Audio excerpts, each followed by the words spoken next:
आज गेल्या 10 वर्ष कल्याण डोंबिवली महानगरपालिकेच्या निवडणुका झालेल्या नाही. कार्यकर्ते देखील अतिशय उत्साही या निवडणुकीसाठी होते आणि गेल्या महिन्यामध्ये निवडणुका जाहीर झाल्या. आज कार्यकर्त्यांमध्ये अतिशय उत्साहाचं वातावरण आहे. एकच दिवस उद्या फॉर्म भरण्यासाठी उरलाय, म्हणून आज आम्ही भारतीय जनता पार्टीतर्फे फॉर्म उमेदवारी अर्ज दाखल केलेला आहे आणि अतिशय उत्साहाच्या वातावरणामध्ये उमेदवारी अर्ज दाखल केला.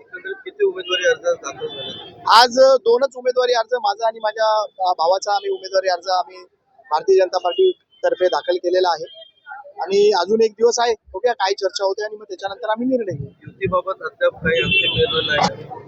युती चा निर्णय वरिष्ठच घेतील, त्याच्याबद्दल मी काही बोलू इच्छित नाही.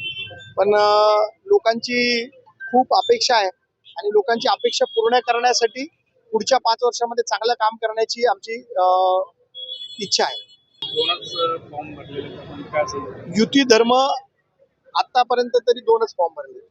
युती धर्म आणि पक्षाची निष्ठा या सगळ्या गोष्टींचा आढावा घेऊनच आम्ही पुढचं पाऊल उचलणार आहे. आज पक्षांनी जेवढे आदेश दिले तेवढेच फॉर्म आम्ही आज भरलेले आहेत.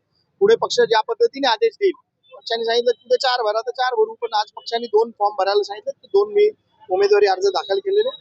अजून चर्चा सुरू आहे, बघूया पुढे काय. जरी जाहीर झालेली नसली तरी जे आमचे प्रदेशाध्यक्ष किंवा देवेंद्र फडणवीस साहेब सांगतील त्या पद्धतीने आम्ही फॉर्म भरतोय आणि आतापर्यंत फक्त एकच दिवस उरलाय, फक्त 24 तास फॉर्म भरण्यासाठी उरलेले आहेत. त्याच्यामुळे मोठ्या संख्येने फॉर्म येणार आहेत आणि त्याच्यामुळे तारांबळ होईल उमेदवारांची. त्याच्यासाठी आज आम्ही उमेदवारी अर्ज भरलेला आहे आणि मुहूर्तावरती भरलेला आहे.